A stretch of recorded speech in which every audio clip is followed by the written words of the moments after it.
Welcome back to the Tough Questions for God weekly message. Tough Questions for God is all about developing faith without all of the buildings and judgment and pews and things that we're used to. So check it out at toughquestionsforgod.org. Well, when you're dealing with building a foundation, number one, you got to work smart. You got to do things with, you got to have a plan. You just don't go into things haphazardly, do you? I mean, if you're going to build something, or you're going to create something, or you're going to build a whole barn or a house or a life even, you got to have a plan, and you have to consider all of the different possibilities as you plan things out. And I'll say this 1,000 times, but you got to do the work. You got to do the work. If you want to build something that's going to be strong and it's going to be what was intended to be and function the way it was always intended to function, you got to do the work and the research in order to know what you're doing as you're building it. It's just part of the deal. You got to work smart, not haphazardly. Here's one of the things that I want you to walk away with today, and I'm going to give it to you early. If what you are building is of great value, then you will spare no expense getting there. Think about that. If what you're going to build, whether it's a house or, with a foundation, or whether it's a life, or it's a faith journey, or it's a witness, whatever it is that you're building, if it has great value to you, then you will invest the time and the energy and the money or whatever it takes in order to make sure that it is everything it was intended to be. Now, we're still in this story that Jesus told us in this parable, and this is from the book of Luke. And they're like a man building a house who dug down deep and laid the foundation on rock. And when the flood came, the torrent struck that house, but could not shake it, because it was what? Well built. You see, these scriptural stories, these parables and all, are just the way that Jesus is describing to people these particular ways of doing things or approaching different opportunities in life to build or to grow or to change and to become faithful Christians. The story tells us that this man had to put in the effort to dig deep. I can think of my own life and some of the times that I've built things and all, and you're tempted sometimes to kind of shortcut. Well, do I really need to go down to, past the frost line when I'm digging a foundation? Or do I need to, you know what I mean? Do I really need to do all of the things that I think I need to do? You got to plan those things out. You got to think them through. You got to be willing to do the hard work. Because as Jesus told us, building on sand is quite easy. You just basically build your structure and plop it on the sand and hope that it doesn't rain. Has anybody here ever done any auto body work? Anybody? Okay. I used to, long time ago, I taught at the Kent Skills Center down in Grand Rapids. I taught an auto body class during the evenings. And one of the things that was so hard to make the students understand was this, that the foundation that they were going to paint over had to be perfect. If there were any flaws in it, it'd stick out like a sore thumb. And you could take all these hours and money and all this effort put into a paint job or a restoration project, and it would turn out lousy because you didn't do the work when it came to the foundation of what you were going to paint on. And it's the same thing in our life today, friends. And each one of us is continuing on a journey day to day to day in this life of building our faith in God and who God is, and building upon who we think and we know that God is to be. We're always building, we're always growing in it, and we need to make sure that the foundation that we are working on, and I know I'm beating this into the ground, but it's necessary. You've got to have a solid, strong foundation, because the storms of life will come. It's that simple. I've got a couple of people that I'm going to show you a little bit about today that did just that. They built their foundation, the life that they were living, on God and on their faith in Jesus. Anybody here ever heard of a guy by the name of Denzel Washington? You know, it's interesting. He makes a point to say that, he didn't always stay with God. He walked away many different times in his story. But I love the part where he says, I left God, but God never left me. And I take great solace in that, especially as I pray over different people in my own life, family and friends or whatever, that I see are maybe taking a path that's not what I think they should be doing, or maybe it's a pathway, of exploration, or they're walking away from God or whatever. God will never leave them. He will never, ever leave them. I don't care who they are. Denzel Washington built his life based on faith. He came from nothing, and yes, he's been quite successful, but he's also taught a lot of people a lot of different things. He's taught people that, faith in God, to build that foundation of faith, you have to be patient. God is patient with us. You have to be patient with yourself. And sometimes we don't like that. How many of you are impatient people? Huh? Hey, I got a lot of truth tellers in here today. Yeah, absolutely. I want it now. I want to put in a certain amount of work, and then I want to see the results right now so I can move on to others. That's not the way it works.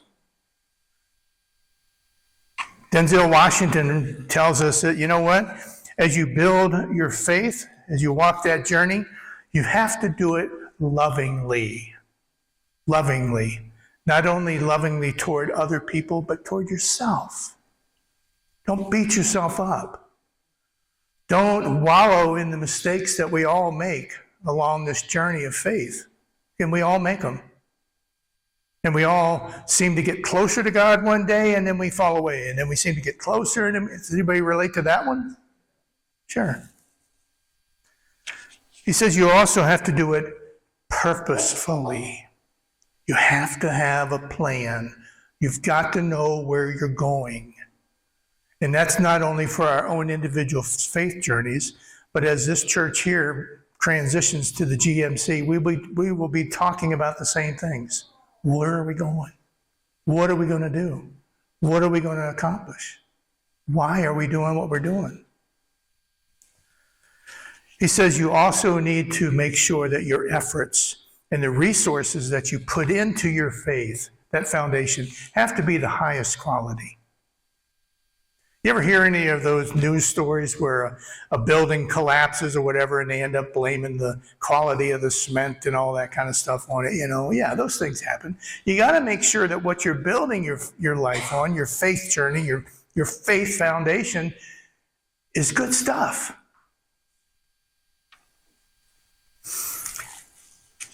See, a life without a foundation in Jesus is not a life where you will experience contentment. Do you know what contentment is? Do you have contentment? Contentment is when, regardless of the storm going around you, you're not worried about it. You don't have to worry about it. Yeah, we have to be wise. We have to protect ourselves. We have to be smart about things and all that. But to fret over things that God says, trust me in, is foolishness. And yet we all like to do that. I do. I freely admit it. A lot of people feel that all I got to do in life is just live by the golden rule, treat people the way that I want to be treated, and, karma will come around and I'll get what's coming. If I treat people good, it'll come back to me. Well, maybe so. But maybe that's only a way to find something called happiness. And happiness is not permanent. Happiness is temporal. Happiness is situational. I can be happy because I just picked up my brand new car, and oh man, I'm all excited about it. It's my favorite color. It's got all the options on it. It's the latest and greatest. It's supposed to get good mileage. I'll let you know. But, all those wonderful things. And I'm happy about it. But 6 months from now, that payment book's looking pretty miserable. You know what I'm saying? You see, sometimes we aspire toward happiness instead of a foundation that will give us contentment in life. And happiness, again, is situational. And we think that all we have to do is just live according to the golden rule and we'll be happy and that'll be the end of it.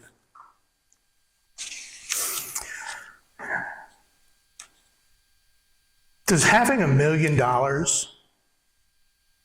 make you happy or content? Does it? Does being financially stable make you happy or content? Is it a foundation? The world will tell you that's a pretty good one. But your faith journey will tell you that it's not. It's a resource that's owned by God, that is to be utilized for His glory and honor, as well as your own enjoyment. And yes, if all of a sudden one day you get a phone call, and that phone call is not the news that you wanted to hear, does it drop you to your knees? Or is there a foundation there to help support you through it? I know a lot of people that have experienced both sides of that coin. It's just devastated their life. And I know other people that I walk away in amazement when I'm like, how in the world, with what's going on in your life right now, can you be so filled with joy and contentment? It's foundational. It's that simple. It's the foundation that God has called us to build in our life through the scriptures, through the teachings of the prophets, through the church worldwide. Is to build a foundation so that when those storms come around, then yes, I'll be there. God says, I'll be there with you. I'll support you. I'll get you through it. He said, I might not take things away from you, but I will get you through it one way or another. Anybody recognize this guy? Anybody recognize the name of Alvin Cullum York? Huh? Yeah. He was one of the greatest war heroes that America has produced. And Alvin Cullum York was a man with a deep faith in God. Deep faith. And I'm going to tell you a little bit about his story. He was a very modest man. He was an honorable person. He had a good foundation in his faith in God. And the New York Times called him the greatest civilian soldier of World War I. So, okay, here's the situation. New Year's Day, 1915. And Alvin York says that he was saved that day. His soul was saved that day by the preaching of a local evangelist who came to a small church in Tennessee. Well, York attended that service, and he said that day, that preaching and that teaching and everything that took place in his life up to that moment led him to the point to where he openly gave his heart to God. He gave it to Christ. He committed his life to God. And that was really the start of his serious journey. I mean, sometimes we take a Christian journey, but it's not really that serious, No, this is when he got real with it. This is when he got serious with it. Well, as it turned out, York continued in that church, and he became an elder in that church, and he gave God credit for all of the wonderful things that were taking place in his own life, both outwardly and internally in his heart and spirit.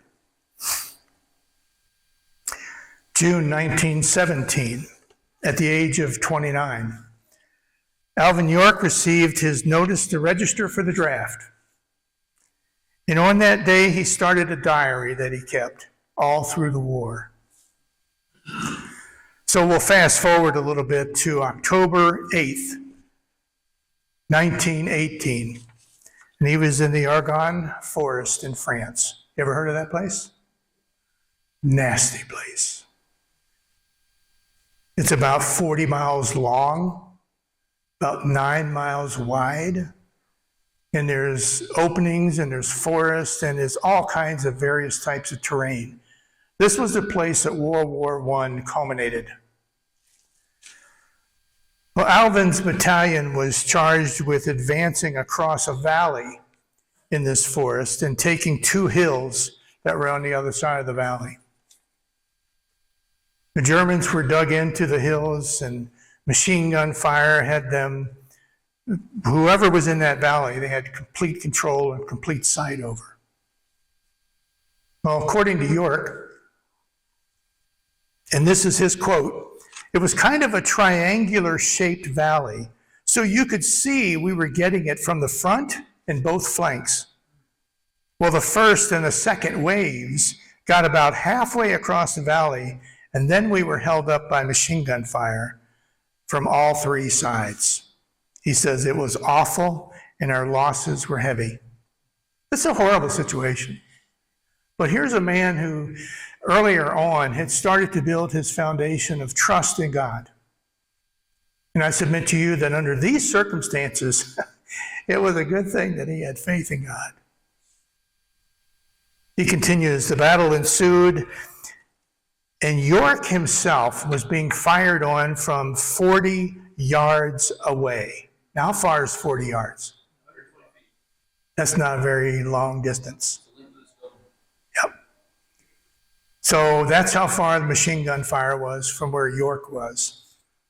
He never got hit by a single bullet. He was never touched. And he ended up, it was reported that he almost single-handedly eliminated the German opposition at that point. Now, I won't get into the gruesome details of it all, but what took place was basically as they went to fire, he would pick people off. It got to the point of where there was a German major who had already been captured in that battle. And the German major was witnessing all of this stuff that was going on. And the major, through another soldier that was there, told York, he said this, he said, if you don't shoot anymore, I will tell them to surrender. That's how much York was influencing and just overcoming his situation. I can't imagine what that must have looked like. For a major in the German army to tell another person to tell York, if you'll stop firing upon my men, I'll tell them to surrender. Well, they did. And when York came back, he was, he came back a hero in the United States. Widely well known. He came back, he had all kinds of opportunities, including a nationwide tour. There were endorsements, there were book opportunities, there were movie deals. There was all kinds of opportunities that York could have taken to profit from because of how God protected him in this particular situation. But this is what York said, because of his, really, I think it's because of his Christian foundation. He said, I felt like if I was to take money like that, I would be commercializing my uniform and soldiering. I couldn't do it. So, but he did go and he toured and he talked to people and he explained what the situation was and he talked about his faith in God. And he did all of this in the celebrity status that he had here in the States. But what he did with the profits from these tours and these things was he invested them back into his local community in Tennessee. He invested money so that they could improve the roads. He invested some of the money so that they could provide better housing and better schools. He reinvested the majority of whatever he was getting back into the local community, including the church. You see, Alvin York was a man of faith, and he was grateful to God for the foundation that God allowed him to build.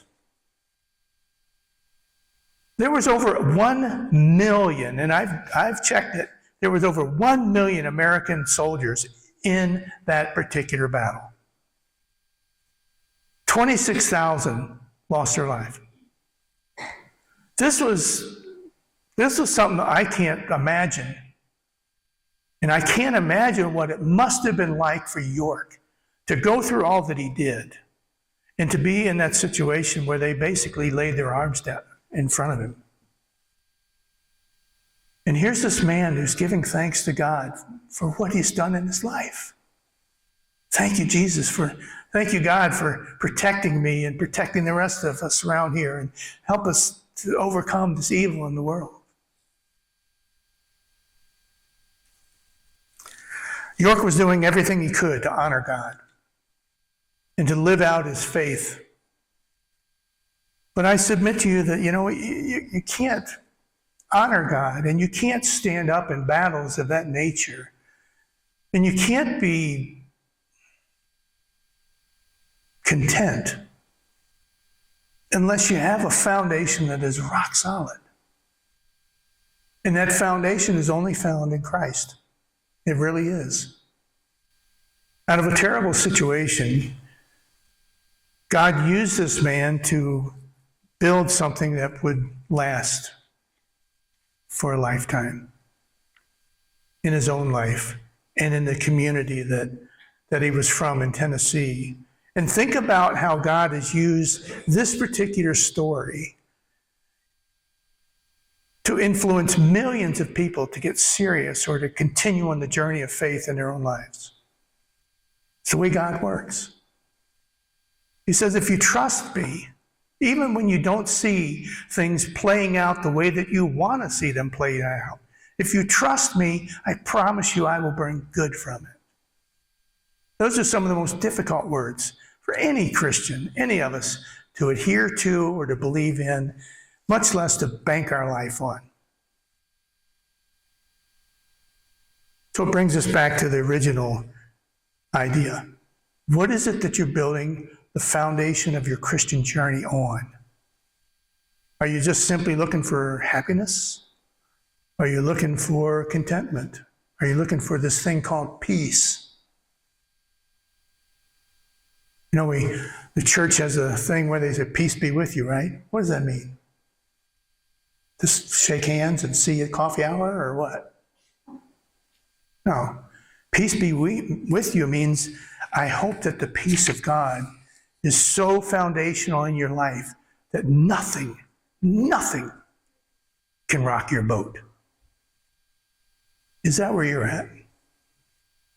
Is that where you are personally today? Are you strong in your faith to the point that whatever comes my way?